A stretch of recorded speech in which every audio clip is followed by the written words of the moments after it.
Okay, here we go. Stand by. 3, 2, 1, action. Assume nothing. Brash, bald-faced blasphemy. Question everything. I find it extremely hard to imagine. Open your eyes.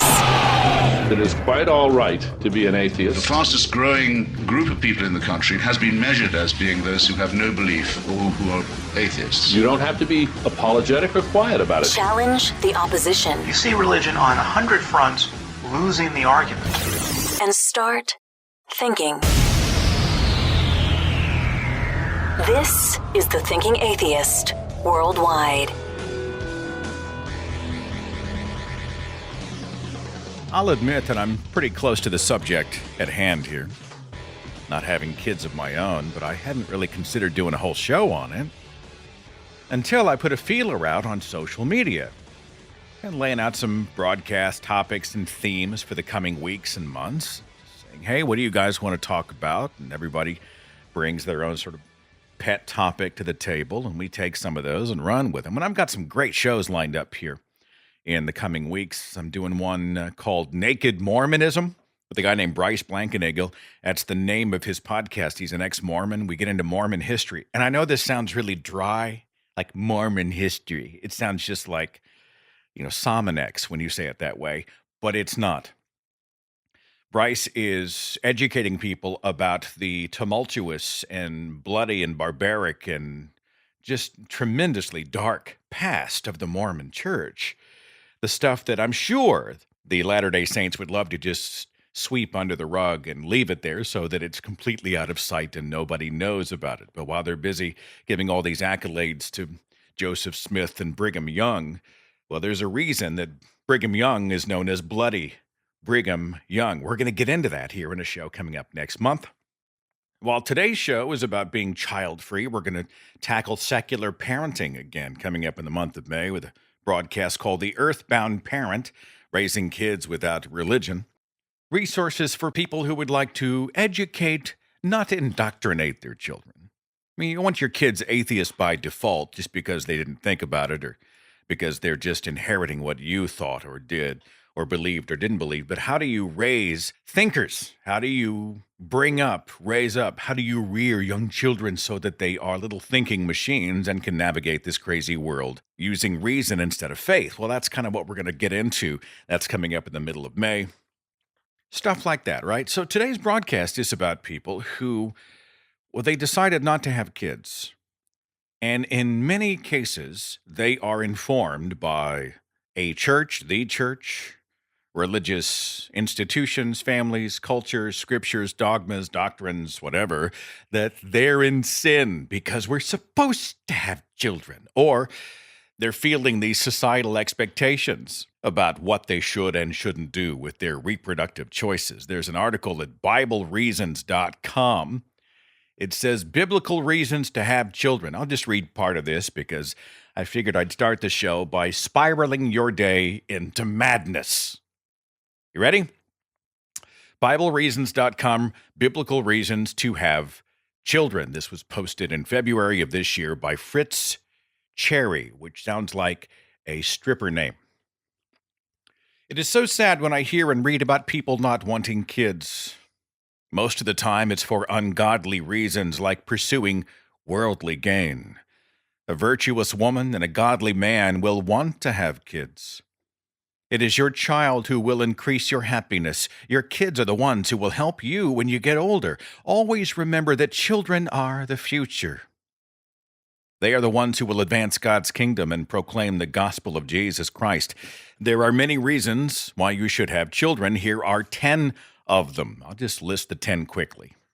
Number 1, they are a gift from God. Quoting Psalm 127:3, children are a heritage from the Lord, offspring a reward from Him. Number 2, they will bring you joy and you will laugh more. Number 3, kids add meaning. Psalm 127 again, like arrows in the hands of a warrior are children born in one's youth. Blessed is the man whose quiver is full of them. Number 4, God says, be fruitful and multiply. Number 5, they will help you grow in responsibility and help decrease your selfishness because you're putting your child before yourself. Number 6, we learn more about love.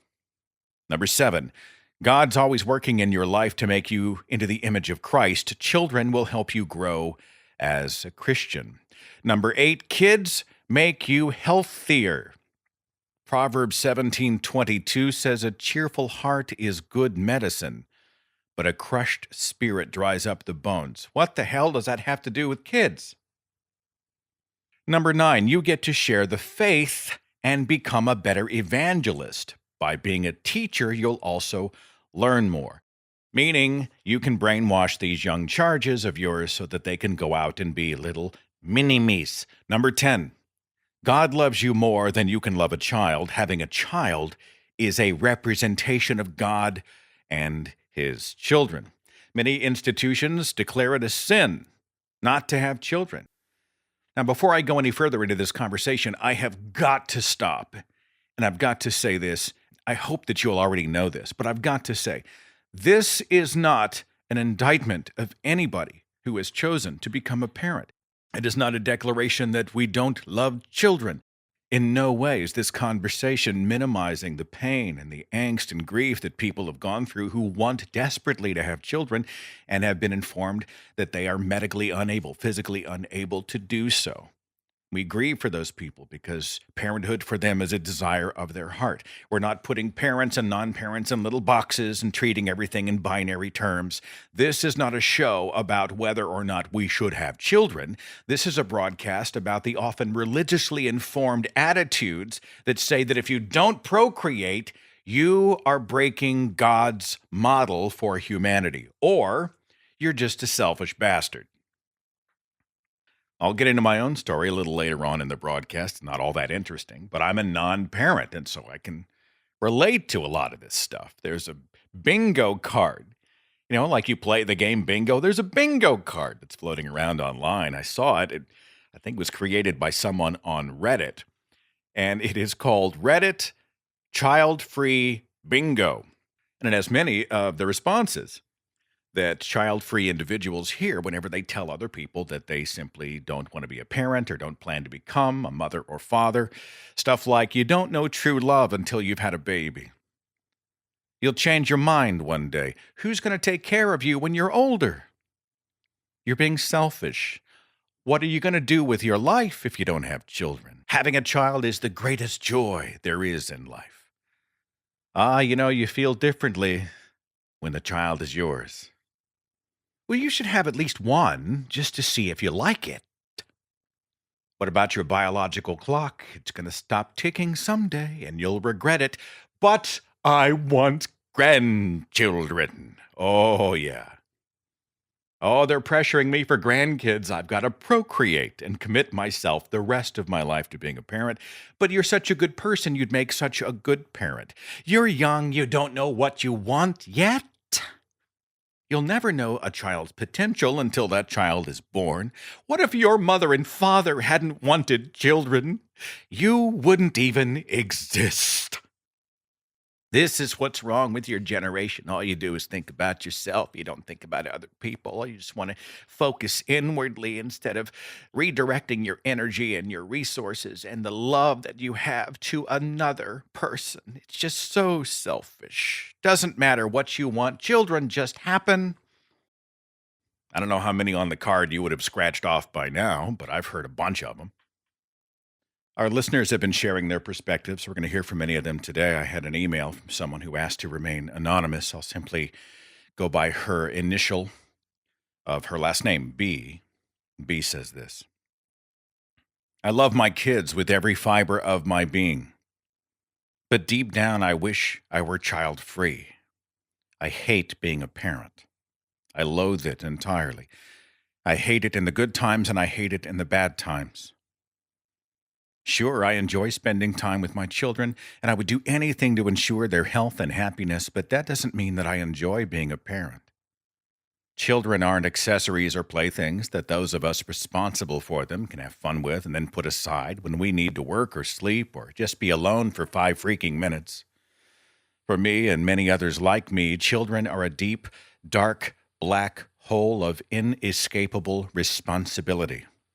of totally ignored and unappreciated self-sacrifice and self-neglect, loneliness and isolation, of never-ending judgment, because meeting society's standards is literally impossible, and then the crippling guilt at every failure that goes along with that.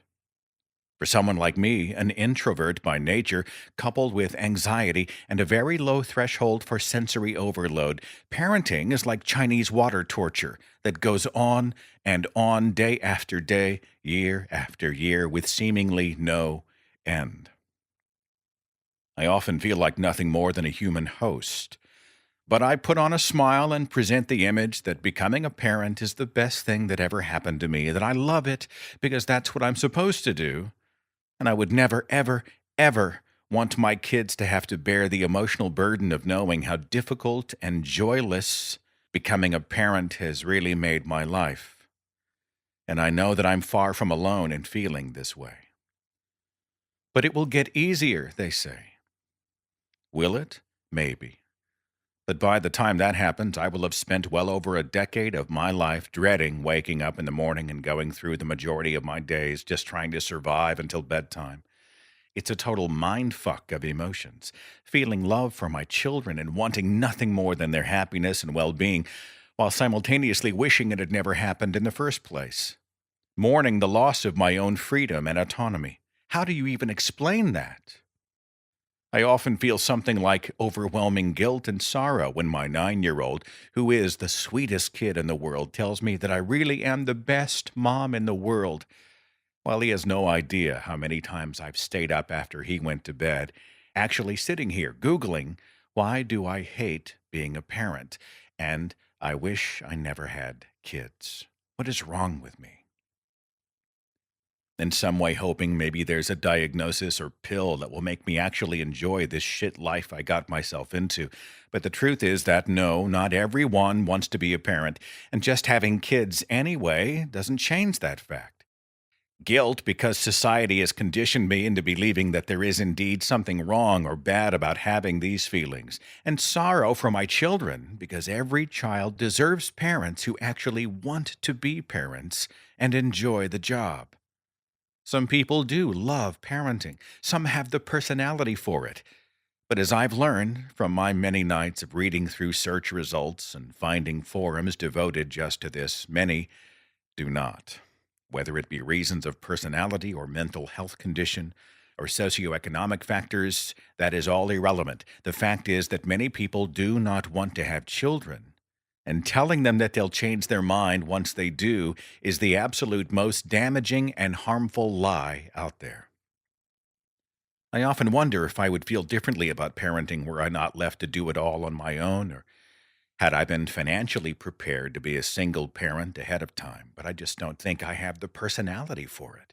There's this thing where girls who get pregnant accidentally, when they're not prepared for marriage or a family, have feelings of fear that their life is basically over.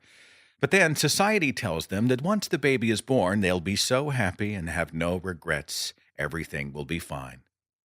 This is just not true. And I see so many just like me pretending that they're glad they had kids, that they love being a parent. You know, now that they already are, and there's nothing to be done about it anymore. Because God forbid anyone actually admit that, yeah, it did indeed ruin their life. This is how I feel. The whole "my life is now over" feeling did not go away with some magical birth and motherhood experience that came after. Almost 10 years later, I still kiss my kids goodnight, tell them how much I love them, and then lay awake in my own bed trying to silence the nagging voice that I totally screwed up and I hate my life. My life is not my own. And because of my background and socioeconomic status, when I went into it, I'm now stuck in this same cycle of poverty, barely scraping by, hardly ideal housing conditions, no support system, no help with childcare, and stuck in the same small town I never wanted to return to after high school. Instead of pursuing my dreams or doing what makes me feel happy and full of life, I'm left for the next, 18 years, doing whatever I can to make sure my kids' needs are met and they're happy and healthy. By the time it's all over with, where will I be? Who will I be? The first glimpse of freedom won't come till I'm older, having spent my entire early and middle adulthood essentially just taking responsibility for my poor choices. I feel as if my one and only life will never have really been mine until it's mostly over already, and yeah, I'm a little bitter about that, but I'm just trying to make the most of it. When childless friends come to me and tell me they're thinking about having a baby, that they just think it would be fun or fulfilling, I honestly want to scream at them, don't do it, it's a trap. So here I am, saying the one thing I can't say. I wish I had been child-free. B, I know that cannot have been easy to write. I'm so glad you shared it with us. I'd be curious to see how many other people feel echoes of these perspectives and feelings in their own circumstance and situation. I'll spare you the platitudes, about trying to go out and make life joyful and all that. I know that's not really going to help you. I do hope you are able to find joy and create joy and bring something out of this very difficult situation so that your life becomes one for you that is a life of fulfillment. Now, what that means, how that's framed, I simply don't know. But I think we all want that for you. We want you to be a happy person in your heart. And while you're dedicating your life to others in so many ways, I think we're all desperate to see you find a way, find an opportunity, find a mechanism to be able to embrace and live your own life. That's heavy stuff. I don't have the answers, my friend. But thanks for being so candid, for sharing so much of yourself here on the show. On Skype, I've got Ioana. Ioana, you're on the Thinking Atheist radio podcast. Where are you dialing in from? Hi, I'm dialing in from UK.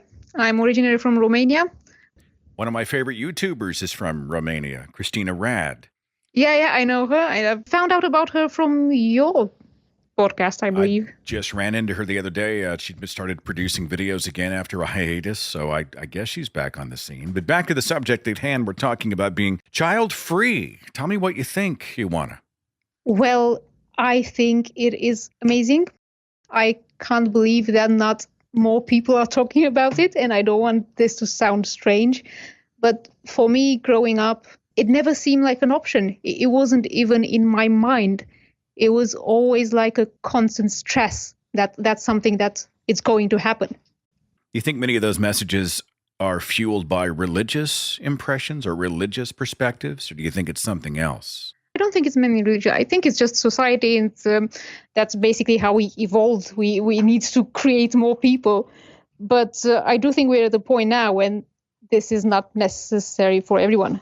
There's 1.9 billion children on the planet. I think we're pretty good right now. I will say that much. Do you ever get any funny looks when this comes up in conversation in the UK? In the UK, much less so. In the UK, that's not really a problem. Again, in my family, it's mostly if it's something uncomfortable, you don't talk about it. So I'm sure my family would like me to have a child. There have been some comments and allusions. But I mainly deflected by saying, wouldn't it be nicer to have another kitten instead? Another kitten? Yeah, that stops the conversation usually. I've got a cat. I'm not sure we need another one of him. I'm trying to think. I guess it depends on the cat, but yeah. Well, to be fair, with two of mine, I think we would be going insane, but still better than with a child. So is your cat like lovable, sweet, amazing, and also insane? Is this just a cat thing? All above, yeah. Cat, well, he loves me, and then I have a scar on my right hand where in the middle of the night, as I was petting and he was purring and he was doing his thing, he just decided he was done.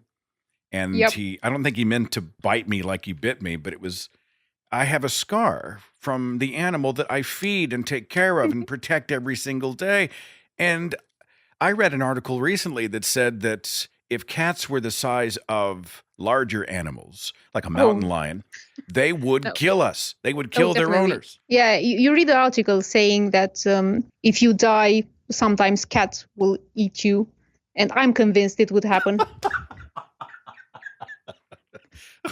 They would feast upon us. This is derailed. I've woken up feeling something is a bit strange and seeing my cat looming over me. And as soon as I opened my eyes, he bit my nose. They're just sitting there waiting. The only thing missing is the special sauce. They're like, hey, Yeah, this would be a tasty morsel, and this would last a long, long time. Well, Iwana, I hope your life is fulfilled and happy. Tell me it is. Yes, I do believe it is. I don't feel like I'm missing out or anything. No children and no gods? Yeah, I know. How is this possible? It's recipe for hell. Religious brains are exploding all across the planet right now because you're not supposed to be able to exist. But it means a lot that you would participate in the show. Thanks for listening. And give a scratch to the kitty for me. What's your cat's name? Biscuit. Little Biscuits. Give Biscuit a scratch for all of us, okay? Yeah, and I just want to have a shout out to the podcast that I'm not sure if they're even airing anymore, but it's the podcast that actually brought me to the idea that zero is an option. Godless bitches. Love their work. Shout out to the godless bitches. Iwana, you're awesome. Thanks for being a part of the show. Thank you. I've got Obaid on Skype. You're on the Thinking Atheist radio podcast. What's up? Not much. Yourself, Seth? Oh, it's great to talk to you, my friend. We're talking about being child-free, and I'm sort of assembling different perspectives. What's yours? Well, I'm child-free, and I mean, if someone wants to have kids, that's everyone's personal decision, yes or no. Do you want to have kids or not? For me, I've always enjoyed traveling. I've traveled a lot for work. For me, like having kids would not fit in with that, right? It's not, I did a lot of contract work, so if I got and I did a lot of work overseas in military zones and war zones and stuff. So if I got a call saying, do you want to go to Afghanistan tomorrow? And if I had kids, it's not like, okay, yeah, fine, I'll go, right? So for me, it was that kind of decision. It was just a personal lifestyle. Like I preferred being freer. Any religious cultures speak into this in your life? Islam has that, and I used to get that from my family a lot, starting around when I was 18. So they would say, right, so you're an ex-Muslim. Yeah, I'm an ex-Muslim. I grew up in a Muslim family. I stopped believing when I was 16. I didn't tell my family until about 22, just because I wasn't sure how they were going to react, and I was a teenager and I was scared. But I mean, around 18 they started the whole pressure of, well, you should think about getting married and having children. And I mean, there is pressure for men as well to get married and have kids. There's a lot more for women, but obviously you need men and women to start families, right? So there was a lot of pressure. There is pressure for men to get married. And then especially my parents, like around 18 or so, they started noticing that I stopped praying, even though I never prayed 5 times a day or stuff like that. But even if we went to a family gatherings, I stopped praying. I stopped being overtly religious. And so, their thinking was, we marry him off to a religious girl and then, he'll straighten himself out, right? So there was that as well. But Islam has the thing for children. I mean, same as Christianity or Judaism, I guess, like go forth and multiply, right? But then they have mainly things from the Hadith. There's nothing really in the Quran about having kids. There's one thing saying, don't kill your kids, even if you're poor, like, that's a huge sin, something like that. Like, and that they use that for abortion. But as far as, like go forth and multiply, it's all Hadith. Is there a verse that comes to mind, or? Okay, I can give you one that I have from the Hadith, and it's a Sahih Hadith, and it's a man came to ask the Prophet if he should marry a woman of good lineage, but with no children. The Prophet said no. He came back a second time, asked again. The Prophet said no. And the third time he asked him, Muhammad said, marry those who are loving and fertile, for I will be proud of your great numbers before the other nations. And so they use that, saying, okay, Muhammad's asking you to have a lot of children. Now, one other thing about the Hadith, they're very important, and majority of Muslims look to them as a way of living, as a lifestyle. But there's 2 type of commands in Islam. There's faraz and sunnah. Sunnah is also, the life of the Prophet and how he acted. So it's basically, you can compare them like compulsory obligations and voluntary obligations. So you're obliged to have kids. You should have kids. You'll be looked upon favorably, but it's not like an edict like don't eat pork or don't drink alcohol or something like that, right? It's not completely prescribed that you have to do. Like you have to pray 5 times a day. You have to fast during Ramadan. So that's where the Hadith kind of fall in. There are some that are for us, but all the ones about children it's highly recommended. May I ask, how old are you now? I'm 48. And have they given up on you? No way he's going to have kids. He must mean it at the age of 48, right? They gave up on me in my mid-30s. I think they just got fed up. and by that point, my brother's older and my sister's younger. They had both gotten married, and then they were starting to have kids. So that kind of took the pressure off me because they were interested in the grandkids and whatever for my aunts and uncles. Like okay, more great nephews or whatever. And so it kind of took the pressure off. So if your siblings hadn't had children of their own, you'd probably still feel some kind of pressure, right? You bring us grandchildren, continue the family name, the family line, the family tradition. We must live on through the family tree. Yeah, but it wasn't only that. That was my mom and my dad. I had aunts and uncles who specifically said things like, you are told to go out and have children. It is sunnah. We're supposed to go do it. Like I said, it's prescribed, but it's not forced on you. I mean, even, Al-Ghazali, like a philosopher from like 1000 or 1100. I mean, he said for people who were marrying and intending to have children, like what he was saying, this is in accordance with what Allah wants, which is to perpetuate the human race. And he also said it's a blessing and a great deal of reward and forgiveness of the sins through the prayer of a righteous child after one dies.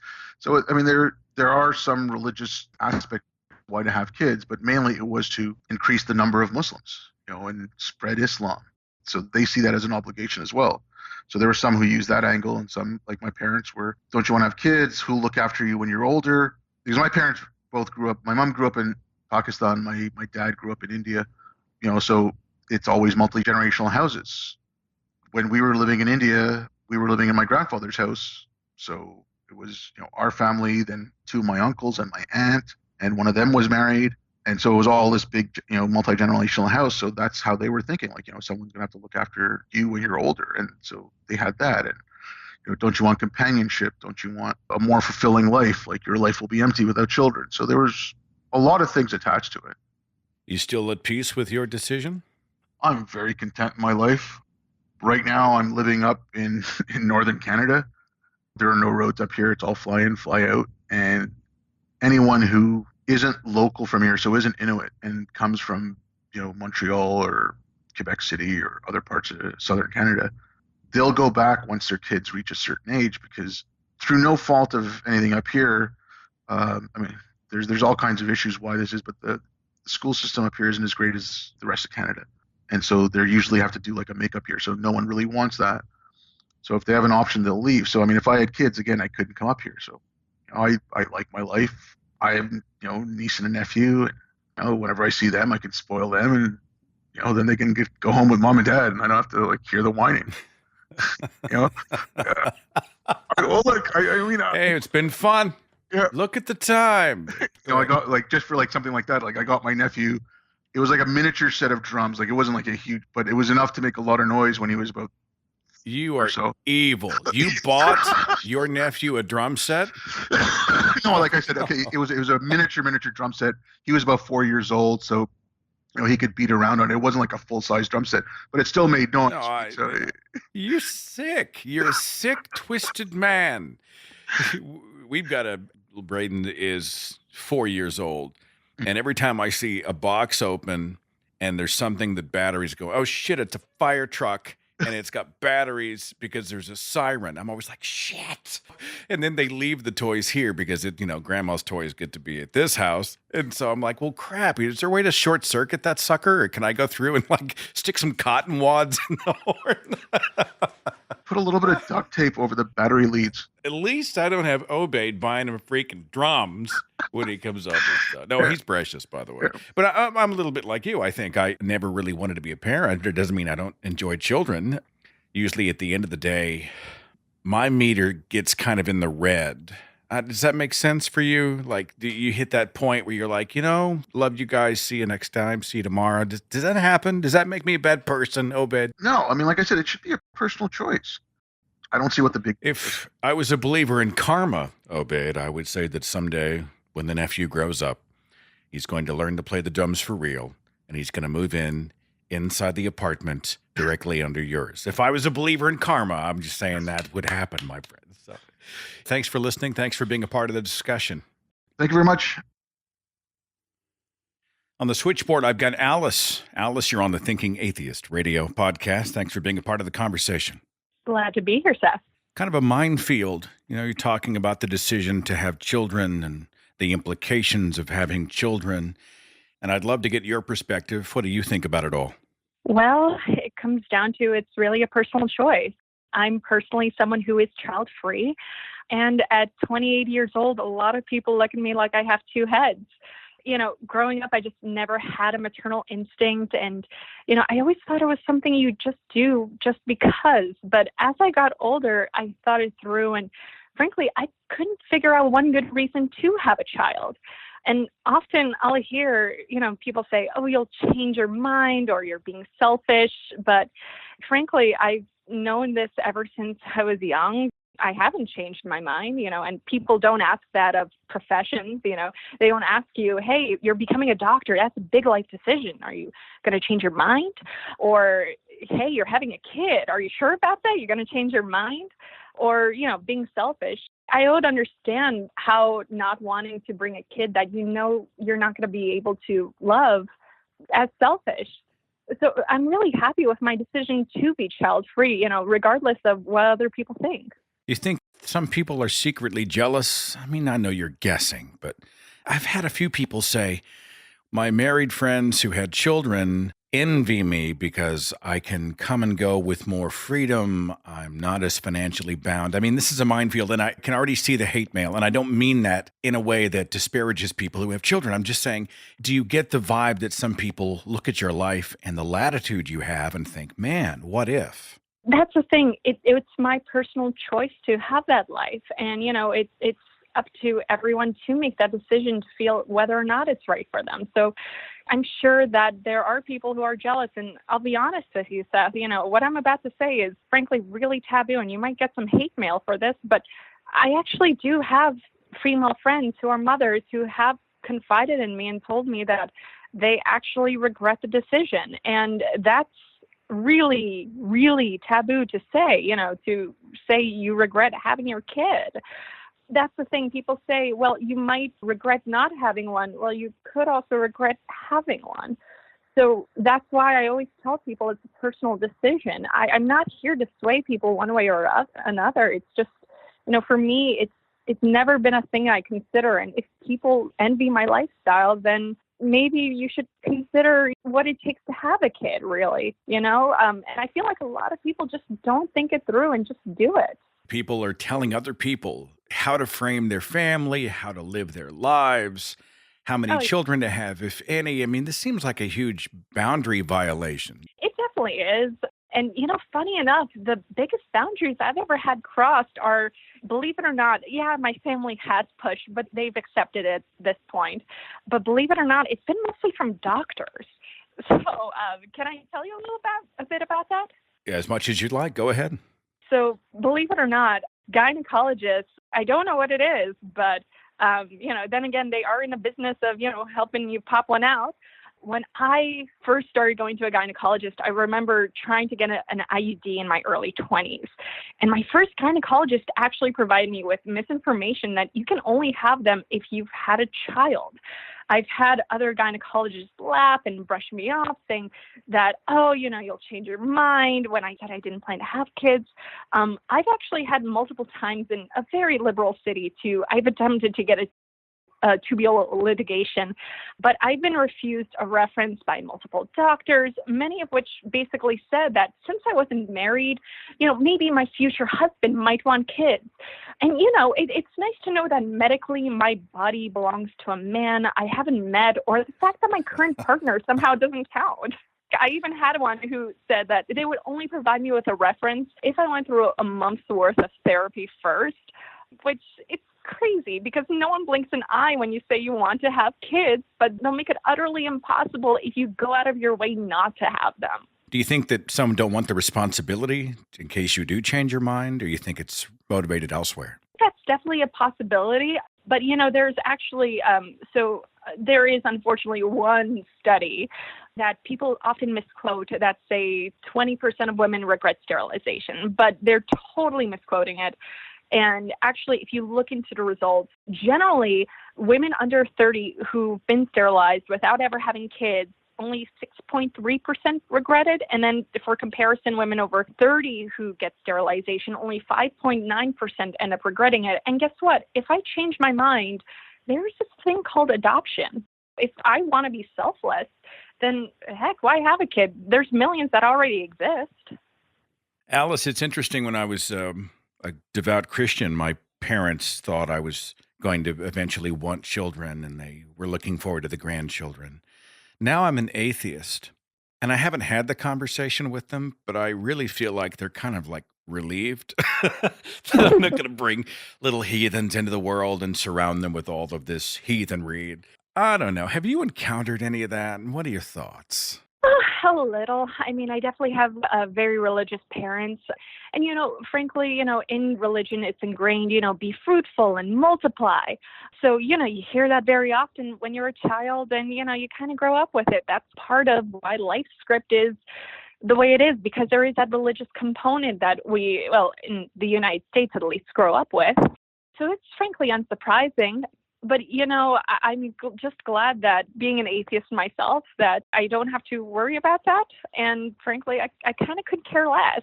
But yeah, there's definitely that religious pressure and, there's social pressure as well. People just wanting you to be part of the parent club and whatnot.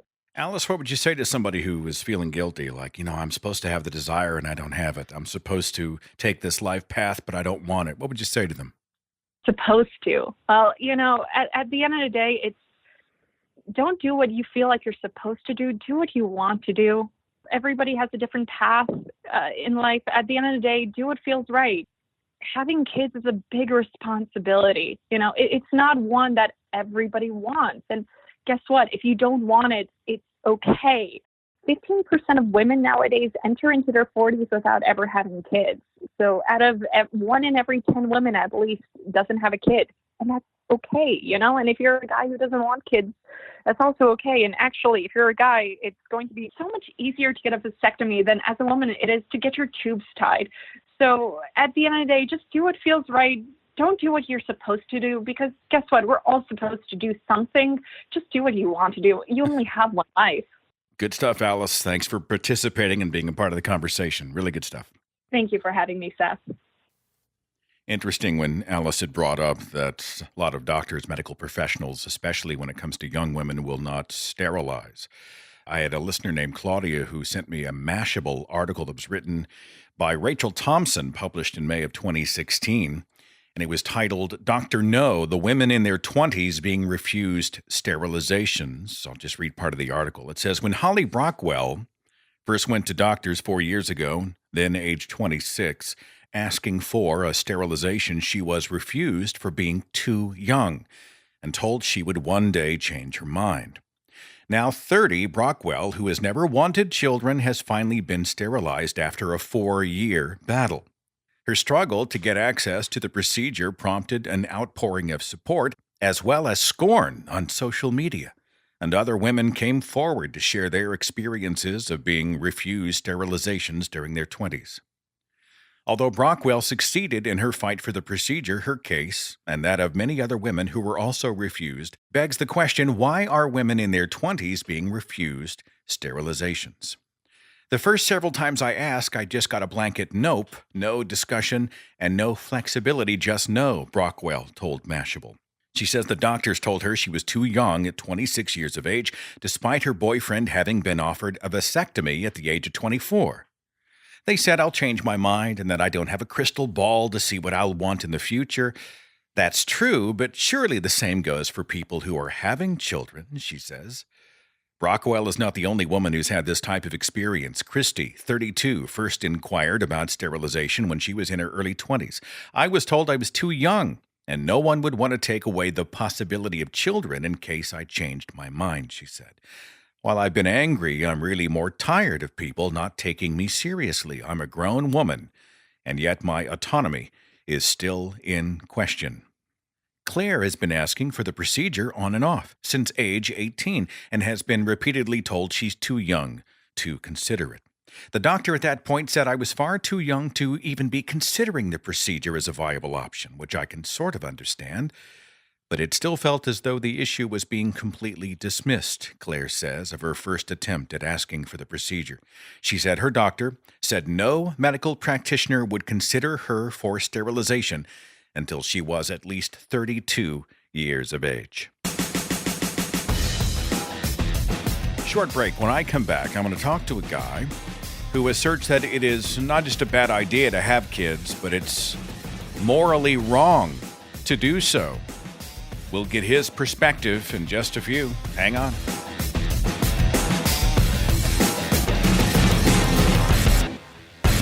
Right now, with your smartphone or your computer, wherever you are, you can take a vision test and get a renewed prescription for your contact lenses in less time than it takes most people to get dressed and get their cars out of the garage to drive to the on-site doctor's appointment. And Simple Contacts is making it possible. The test takes 5 minutes. It costs $20 instead of a potential, $250 on-site somewhere. It's reviewed by a licensed ophthalmologist, and once you get your updated prescription, Simple Contacts has available all the brands of contacts that you know and need at great prices. Already have an updated prescription? No problem. Just upload that info to Simple Contacts and you're set and ready to order. Life is just too short to lose half a day on the road, in the waiting room, and paying way too much for a prescription update that you can get done almost immediately with Simple Contacts. It truly is vision care for the 21st century. And right now you can save $30 on your lenses when you go to simplecontacts.com/Seth Andrews, promo code Seth Andrews. Of course, this is not a replacement for your periodic full eye health exam. You're still going to need those occasionally, but if your vision hasn't really changed and you just need the updated prescription and new contacts, Simple Contacts is the way to go. So take the exam, get the updated prescription, and get $30 off your order right now at simplecontacts.com/Seth Andrews. Promo code Seth Andrews. My patrons get a commercial-free show every single week. They get the show 2 days early, and they get a bonus broadcast just for them every single month. Thank you so much for your support on Patreon at patreon.com/Seth Andrews. Today's broadcast is called Be Fruitful and Multiply, the, quote, sin of being child-free, as we get perspectives from people who have decided not to have kids, and they are often judged, often from a religious context, for being bad people, or just making bad decisions, living a bad life, or cheating themselves out of a genuinely good life. Michelle said, I'm lucky enough to have parents and siblings that are mostly supportive of my choices in being religion and child-free. My extended family is a different story. In a group of about 15 cousins, I am the only one who is child-free by choice. The rest are busy pumping out as many kids as they can and, of course, indoctrinating them with fundamental Christian ideas from the moment they're born. They used to like to poke at me and my fiancé at family gatherings, even though they know we're child-free. What stopped the comments was when someone said, "You don't want kids, but there's always God's will." To which I replied, "There's also abortions." Everyone in the group just kind of paused in shock and then moved on to a different subject. In my family, abortion is an unthinkable sin, and to admit that I would have one was like a scarlet letter. Still, no one has brought the subject up again, so it was worth it. What I don't understand is why they think their God would force a child on a parent who didn't want it. What quality of life do they think anyone in that scenario would have? I guess they explain it away to themselves that God would work to change her heart or some bullshit. But the whole attitude is gross. Just let people live their lives. It's literally not hurting anyone. Michelle, thanks for sending in the email. I have Dave on the switchboard. Dave, you're on the Thinking Atheist radio podcast. How are you? I'm great, Seth. How are you?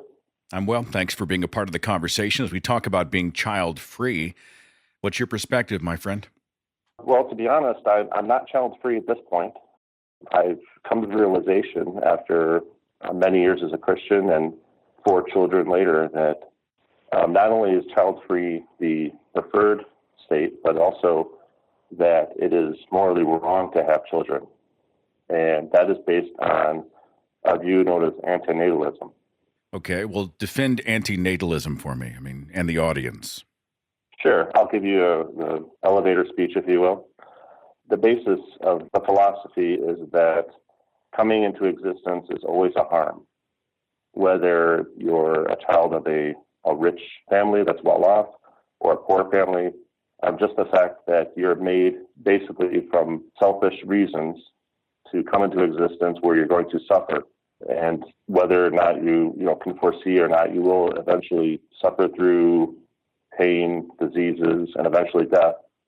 And that all that could be prevented with simply not procreating, the parents' decision to not have a child. What about joy and happiness and love and connection and purpose and all those things? Well, sure, those are great for people who exist. And as a parent, I would certainly want those for my child, but they don't give me a reason to create a life. If you ask any parent, the reason they create a life is they wanted to be fulfilled or they wanted to experience what it was like. Any reason to procreate is going to be a selfish one, and there's no reason that is to the benefit of the child. In addition, not having joy or not experiencing love is only a detriment to a person who does exist. So if I have a child and I put them in a closet, and I feed them bread and water, yes, I'm definitely harming that child. But if I don't create a child, I'm not harming anyone. Don't you think it's kind of a jump to say that you can assume that the desire to have a child is selfish? I mean, I want to be a parent. I want to bring a child into this world. I want to continue. I understand those. But some would argue that parenting, bringing a child into the world and then committing your life to that child for decades, for the rest of your life, would be a tremendous act of selflessness, not selfishness. Okay, but you have to go back to the origin. Why they decided to have a child in the first place? My question being, though, is it possible for someone to say, I want to have a child so that the child can be more than me, that the child itself is the reason, not just fulfilling my own desires as a parent? Is that possible, or does it always come back to a selfish parental desire to be a parent? Look, we're both atheists. We don't believe that souls exist. There's nobody knocking on your door asking to be born.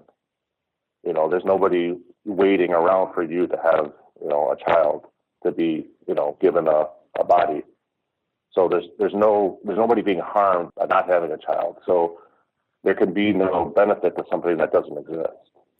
It's like saying, if I don't get up in the morning and if I don't participate in the day, there's a much greater chance that I'm not going to be hit by a car, or I'm not going to be in a plane wreck, or I'm not going to get skin cancer because I was exposed to the sun, or those types of things. But does this remove the value of being alive, of getting up in the morning and participating in the world and doing those things, putting yourself at risk, putting others at risk? Is there not a risk-reward conversation going on here? Certainly. For people who exist, we have interests that create meaning. We have desires. We have, the will to live. We have the will to care for others. Altruism is real.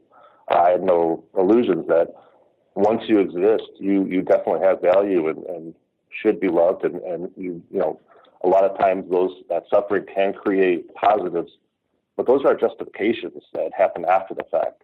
There's no harm. And I mean, you think about it. Let's say somebody has 3 children already. If coming to existence was a benefit on its own, then they should have a 4th and a 5th and a 6th. I mean, what would stop them from having as many children as they possibly could if it was morally good to create life? I mean, think about all the people, one common example is think about all the people on Mars that don't exist. Are you sad that they didn't come into existence? Well, of course not, because there's no reason for that to come into existence. But if there were people there who were being harmed, that would be bad. How does this particular line of reasoning go over at parties, Dave? I mean, you know what I'm saying? You're having dinner with a couple, and they're saying, "You know what? We've been trying for a kid. We're really excited about the possibilities." And you say, "Well, actually, I think it's morally wrong that you want to have a child or trying to have a child." I mean, how does that go over? Sure. It's not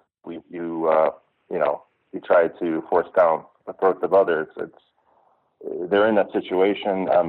It just doesn't come up. If somebody tells me they're going to have a child, I say, good for you. At that point, it's nothing I can really do anything about. What I would prefer to do is beforehand, in my area of influence, to get the message out beforehand and say, well, maybe, you need to think about these other things before you just carelessly, I know people do care and they do think about, having a child, but a lot of people are so, I don't want to say brainwashed, but there's a bit of that you need to have a child, that you need to be a parent to be fulfilled. And I think you would attest to that you can have a full life without, having children. And I think that would be a morally right thing to do also. Are you like Agent Smith from The Matrix? We're like, we're all a virus. We infect this planet. It's funny you bring that up. I posted that not too long ago that maybe Agent Smith was correct. But as far as being antinatalist, there's basically two schools of thought. There's, humans are horrible. They suck. They're messing up the planet, and so we should get rid of them. That's one aspect. But then there's also the moral aspect, which is for the good of the child, that they don't come into existence. Both schools are important. It's not, it's just one or just the other. But I think, combine those both, and you have a very strong case. Dave, thanks for calling. It's nice to be able to talk to you and get your perspective for the broadcast. A hot topic today and an interesting point of view. Greatly appreciated. Thanks for your time, Seth. The Matrix is really the only good film of that series. And even then, it's extremely dated. Like, I tried to watch it a few months ago, and it's so much a product of its time, and it's been parodied so many times that I can't really get into it or get through it again. But we all know the scene, right? He's sitting up there, they're sweating Morpheus to find out the location of Zion. And Agent Smith, who talks like he's actually speaking through his cheekbones, says, I'd like to share a revelation that I've had during my time here. I can't do impressions, but it's the best I got. It came to me when I tried to classify your species. And then it's like all the words are coming out from like the back of his tongue. He's like, every mammal on this planet instinctively develops a natural equilibrium with the surrounding environment. But you humans do not. And he goes in to talk about how we're a virus. Human beings are a disease, a cancer of this planet. You are a plague, and we are the cure.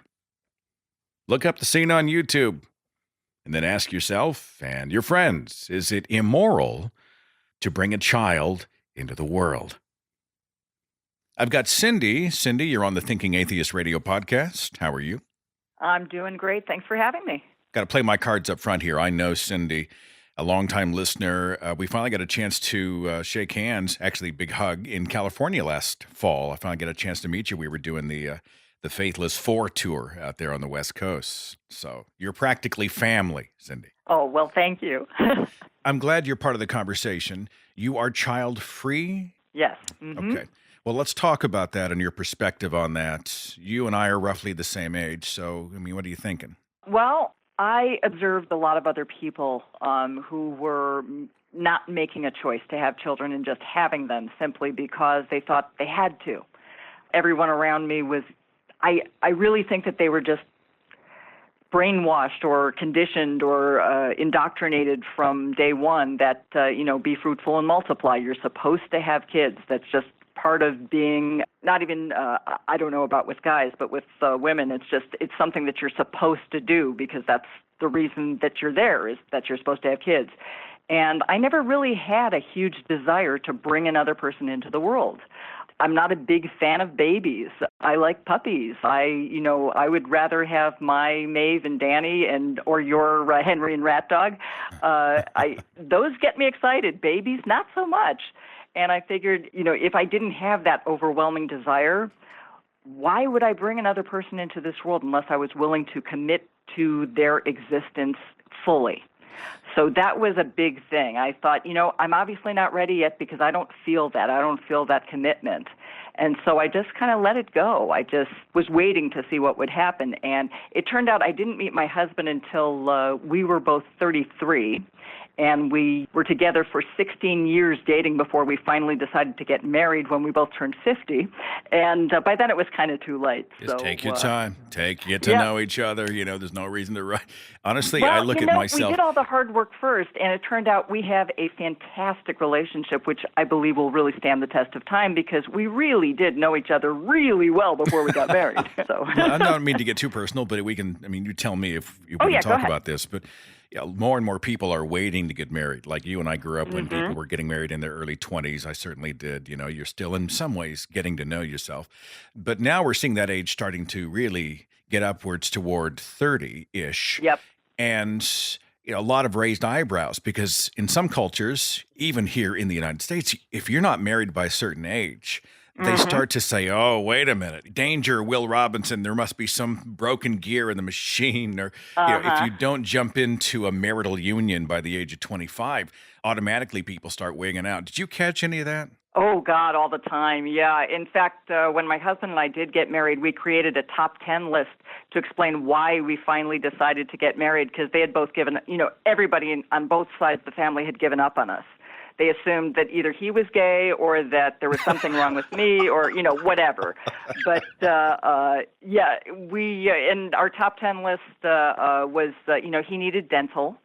And the other thing was that, we were waiting for it to be legal for everyone, and then we feel good about getting married. So that's awesome. We know Natalie and I lived together for, I guess, 4 years before we got married.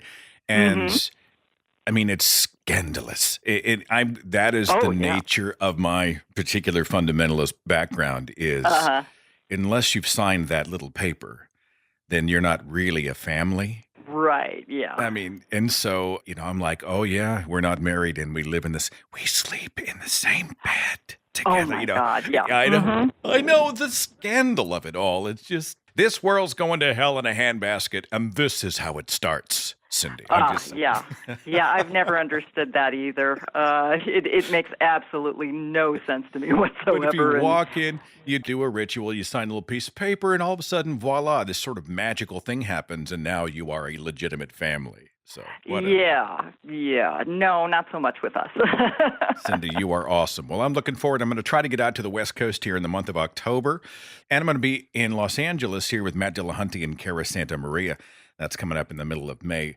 Are you in the L.A. area, Fullerton? I am in Los Angeles. I'm actually just north of downtown, and it's killing me that I can't go to that particular event because I would love to see you again, and I love to see Matt again, and I've never seen Cara, so that would have been wonderful. Unfortunately, I'm going to be on vacation in Yellowstone at that time. You should go. You should go to Yellowstone. That sounds like a better deal. Let me ask you a question real fast before I let you go, move on. Los Angeles is a great city, but for a little small town boy, like a country boy like myself, there is so much happening. Everything's a 2-hour drive. It stresses me out. Do you get used to this, or do you actually like this? Well, you have to understand that I was born and raised in Chicago, and then I moved to Los Angeles, so I've never done the small town thing, and I have actually the reverse. Every time I'm in a really small town, I am panicked because there's no noise, there's not enough people, everybody thinks the same way, there's no diversity whatsoever, so I get really nervous when I have to be in a small town. I was in New York last fall, had a great time, but we were staying in an apartment that was up, right in the middle of downtown, and all night it's sirens and horns and cars and motorcycles and dump trucks and all this stuff, and the owner of the apartment, he's like, oh, I love it. I love the sounds of the city. It just makes me feel alive. That's the thing that I love about Los Angeles is because it's not your typical city. It's so spread out that you have everything. And we live, about 10 minutes north of downtown, but we're actually in the middle of a wilderness. I've got coyotes, I've got bobcats, I've got, hawks flying through. So I get a lot of nature as well. So in Los Angeles? Yes. Yeah, no, I have a beautiful, beautiful area. Sometime when you come down, I'll show it to you. All right. Well, I buy that. I mean, all I know is when I was on the 405, I thought, if there is a hell in Los Angeles. Yes, that's very true. I'm very fortunate that I live east of there, and so I don't have that particular hell. I have the other one, the one that's east-west. I have the 10. So. All right. Well, forgive the digression, but I was just going to vent a little bit. Cindy, it's always good to talk to you. Have a wonderful vacation in Yellowstone, okay? Thank you very much. Aaron on the switchboard, you're on the Thinking Atheist radio podcast talking about being child-free. What's your perspective? I had a story to share where it's kind of a good example of how the church kind of enforces its desire for the traditional family model, so to say. What kind of church are we talking about? Fundamentalist Baptist. So I was meeting with a pastor for some counseling for other, quote, sin issues at the time. And the subject of kids came up. And I'd been married, I think, probably 2 or 3 years at this point. And I explained to the pastor, I was like, I don't really want kids. I don't think this is, quote, God's plan for my life. And he's like, well, that's not true. You know, it says here in the Bible that this is part of God's design for our marriage. Be fruitful and multiply, those kind of verses. And then he kind of talked about how, he's like, well, what are your motives for not wanting kids? He's like, because I think if you really looked at your motives, they're selfish. But you need to realize that what you need to do is give your life over to God and realize that his plan for you is to have kids. How'd you respond? I sort of agreed. It was just such well done, kind of emotional guilt tripping that I was like, wow, maybe I need to go really think about, am I being selfish? Am I denying God his plan for my life by not wanting to have kids? And then as I deconverted and left the church, I started to realize I, as a person, who I am, isn't someone who necessarily wants to have kids. And that's not a sin. And it was, I feel like, kind of out of the pastor's place to kind of interfere with something so personal and core to who someone is. The church and pastors and spiritual advisors of all shapes and stripes are experts at injecting themselves into situations that are none of their business. So don't beat yourself up, my friend. You doing okay these days, Aaron? Yes, I am. Yeah, more or less. Good. Fantastic. Thanks for talking to me. Thanks for being a part of the show. Yeah, thank you, Seth. I've got Emma. Emma, you're on the Thinking Atheist radio podcast. How are you? Oh, yeah, I'm great, thanks, Seth. What's your perspective on being child-free? For me, I mean, it was something that I just never wanted children. When I was at church, that was a sort of a thing that, like, as you said, you were expected to want children. It was the woman's place to be a homemaker. And it was just sort of expected that you would, when you got to that age, you would get married, you would have children, and everyone would live happily ever after. For me, I never wanted children. When I was kind of late teens, early 20s, I got the sort of, you'll change your mind, you don't know what you're missing. Oh, but you're so good with children. Don't you like children? And of course the answer was yes, but I couldn't eat a whole one. Did you feel like as these messages were coming down that they were using that sort of measuring stick for you as a woman? Yeah, I think because certainly by the time I reached my mid to late 20s, there was this sort of thing that, oh, there's something wrong with you. And there was this kind of underlying thing that, do you actually like men? Are you gay? I actually, the pastor's wife asked one of my friends if I was a lesbian because, I was sort of 27, 28, maybe early 30s. She doesn't want children. We think she's a lesbian. Funnily enough, yeah, I think it was this thing that, if you don't want children, then you must want to be a man or something. I don't quite follow the logic either, but. Did this put you off at church? Did you get the hell out of there? Is that what happened? Did it feed into your atheism, or is that a whole other story? That's probably a whole other story. I mean, I left that particular church, and that was one of the things that I thought, well, this is just ludicrous. People just sort of making up whatever they feel and saying that God has said it. That kind of fed into me eventually becoming an atheist. It never changed. In fact, I think if anything, it made me more stubborn and more determined not to have children because people were telling me that I should. And I think the biggest thing was probably in my early 30s, and I was having a conversation with a woman from another church. And, we got the old, you don't what you're missing and blah, blah, blah. And I said, well, it's my choice. And, I do know what I'm missing. And, I think kids are great if you can hand them back after a couple of hours. And then she said to me, but you're not a real woman until you've had children. Hurts my heart. Mm. And your response, did you respond or did you just walk away? Well, the first thought that went through my mind was to actually lift my top up and say, Tell me I'm not a real woman. These are real. But I thought that would probably be slightly inappropriate. But no, it made me really angry. I mean, I was sick of the manipulation. And I also had a very close friend who was desperate to have children, but she had some problem with her womb. She wasn't able to conceive. She's since, her and her husband have adopted children. But it just made me really angry that, you know, your womanhood or your femininity or whatever it was being judged by this decision that you don't want children. And people have very valid reasons for not wanting children. Mine was just I didn't want to have to look after them. Emma, I mean, you can't read her mind, but you could read her body language or maybe even listen to the words that she said. The woman who is physically unable to have children of her own, did you feel like there was an expectation upon you because you were apparently physically able? Yeah, it was very much that, you know, she should be pitied because she can't have children and prayed for, and, you know, the sort of God will make a way and all that sort of thing. But I was to be rebuked because, you know, I could have children. I was able to have children. The good Lord had given me, well, I don't know if the good Lord had given me the ability to have children because I'd never actually tried. But the idea was, you know, the good Lord has given you this chance and you're just throwing it away. And it's a terrible sin because there are people out there that want to have children and they can't. And, you know, you should be ashamed of yourself, really. And, you know, you're not a real woman. So, yeah, it was very much a case of you were looked down on. You failed society's test for womanhood in that way. I had, yeah. Well, you're fully accepted here. I think your life needs to be lived on your terms. We got your back on this show. Yeah, absolutely. Emma, just know that. Yeah. So, all right, Emma, you're awesome. Thanks for talking to us today. Thank you. I talk a lot about my life, usually in relation to my parents and religion and all that. I haven't really spoken much about the fact that I am a non-parent.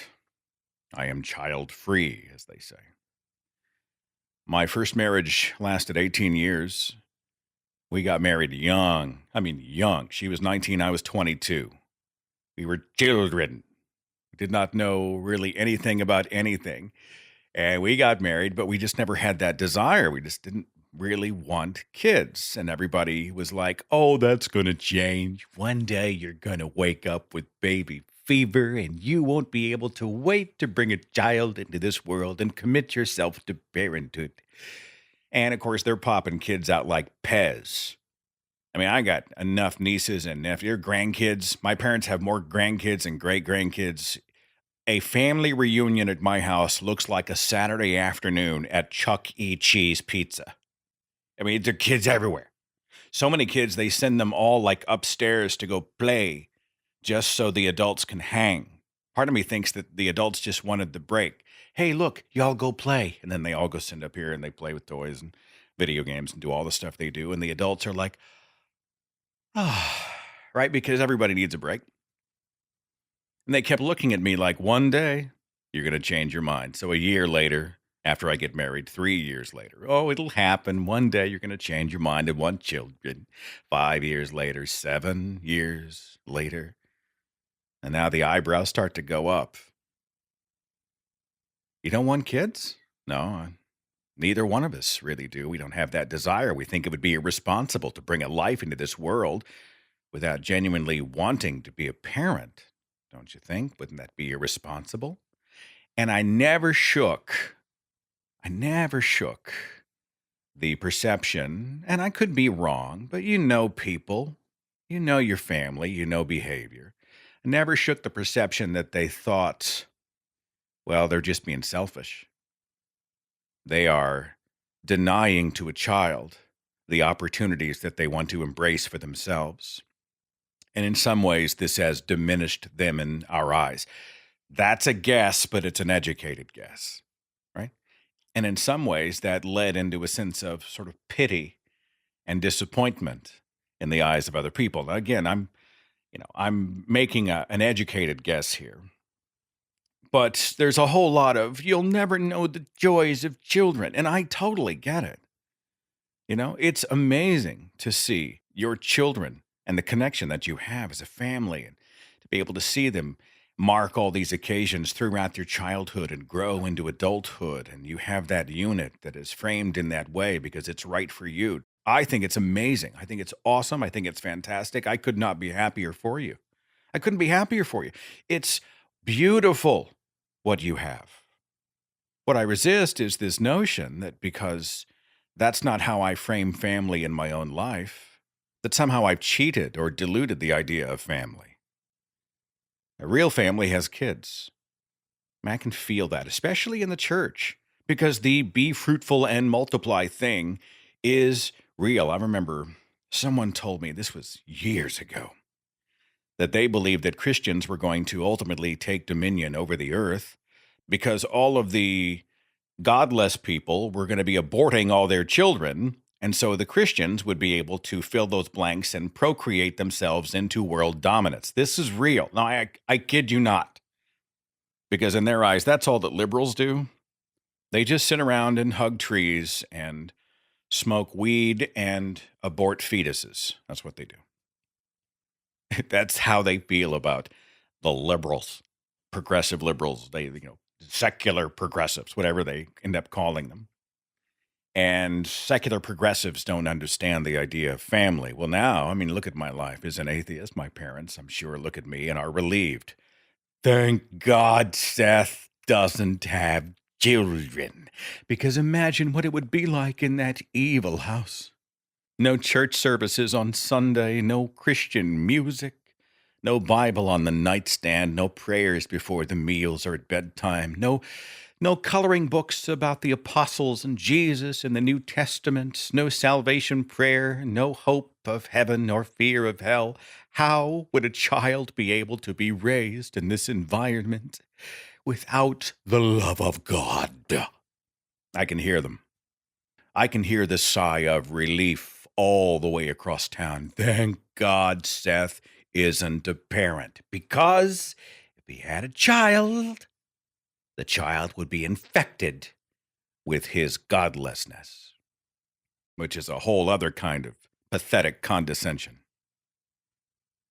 Again, we're going to do a broadcast next month about raising children not to be indoctrinated with atheism, but to have the critical thinking skills, the tools to navigate this world, to be able to separate fact from fiction, the natural from the supernatural, science from pseudoscience. We're going to get into that, and that's the difference. I would like to think, if I had children of my own, that I would not tell them what they should think. I would simply tell them what I think, and I would give them the tools to discover what they think. It's impossible to live without bias. I get that. But I think we could do it better. I think secular people largely parent better. Because when you're free of all the superstitious baggage, you're not desperately trying to preserve your worldview by pounding it over and over and over into impressionable children. Anyway, that's a different show. That's coming up in a few weeks.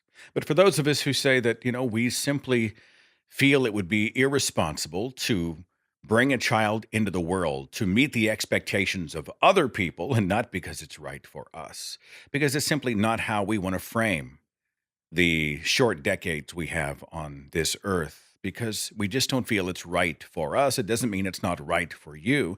And there's this weird insecurity that some people have that if you don't emulate their life pattern, you've gone from the in-group to the out-group. We had more than one set of friends, couples, young couples. We would hang, we'd go do our thing. The second they had a child, they disappeared. And I don't think it's just because their lives got busy. I think it's because they weren't comfortable hanging out with childless friends. I can't read their minds. I don't know why they disappeared. All I know is that the child is born, and then they seem to be hanging out with other people who have children, young children. Perhaps they had more in common at that stage in their lives with people who had young children. That's totally valid. I get that. But it's interesting. It's interesting to look at. Do I look back and think, oh, God, I wish I had changed my mind. I wish I had had a different perspective. In my own life, I've got 2 stepkids. I hate the word stepchild, by the way. But it's what they are. It's the term. But I hate that word, stepchildren. 20 and 23. They are my family. I love them with all of my heart. And while I never changed any of their diapers, I have in some ways been blessed with a paternal role in their lives, an advisor, a father, a guardian, a friend. And I'm very thankful for that. But I just never needed to have kids. I'm not broken for thinking this way. I didn't do life wrong simply because I don't have a minivan full of 5 children. And if you do, wonderful, wonderful, fantastic. And I am fully aware and excited for and supportive of the love and joy and fulfillment and happiness and purpose that having that kind of family brings you. Wonderful, fantastic, no kidding. I'm excited for you. I just didn't want this for myself. It's hard for some people to understand. On Skype, I have Ashley. Thanks for being a part of the conversation today. How are you? You're welcome, Seth. I'm pretty good. Talking about being child-free and interested in your perspective. What do you think? Not having children is amazing. Don't beat her on the bush, Ashley. Just tell me what you think. I know. I'm so complicated. Is it that you don't like children? I've had a few of my friends tell me that I hate children. I hate them. And I'm like, no. I don't hate children. I hate more adults than I hate children. At least children can't help their social awkwardness or things like that. But it's like once you're old enough to figure it out, I don't have as much sympathy for you. I am okay with children as long as it's in from a distance. Like they're like a really, really nice painting. And I'm like, oh, it's so nice from far away. Oh, they're getting closer. I need to get out of here. So other people's kids are fine because I get to enjoy them in a fun, oh my gosh. I had a friend at my last job and she had a baby within the last year or so. So she was still a baby, right? Not even a toddler yet. And she had her out in the parking lot. And I was like, oh, a baby. I was like, oh, I want to hold her. And I was like, oh, she's so cute. I was like, look at her fat little cheeks. And I'm like, here you go. You can have her back. I'm going to go home where it's quiet and there's no babies. You just aren't wired for it. Not for you. No, definitely not for me. I have cats. Do you take any judgment from people about it? Oh, yes. I've had lots of judgment from people about it. I have had so many people say, the one time that I had somebody say it to me, I was completely surprised. Well, who's going to take care of you when you're older? And I was like, if that's your reason for having children, don't. Thanks for sounding off. And, it's interesting to hear from people. I always try to remind the listeners as well that it's not an anti-child show. We're just getting the perspective of those who have chosen in their own lives to not have children. And we're hearing that there's not a lot of regret in their voices, at least, especially in your case, right? Oh, no regret at all. I'm perfectly happy. I give a lot of my, I have so many friends that do have kids and they talk about sleepless nights and having to run here and just being so tired. And I'm like, wow, I got 8 hours last night. I don't know what you're talking about. Just rub it in their face, Ashley. Just rub it in their face. Oh, I'm come and go as I please. Oh, look, spending money.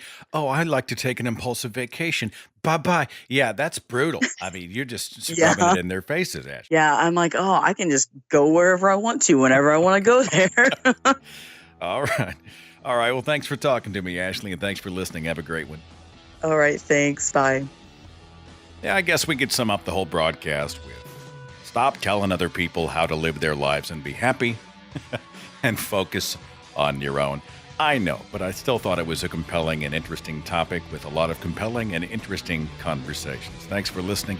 Thanks so much for your support. I will see you back here next week, and we'll do it again. Follow The Thinking Atheist on Facebook and Twitter. Watch dozens of original videos on the Thinking Atheist YouTube channel. And visit our website for resources, links, contact information, the editor's blog, and more. thethinkingatheist.com.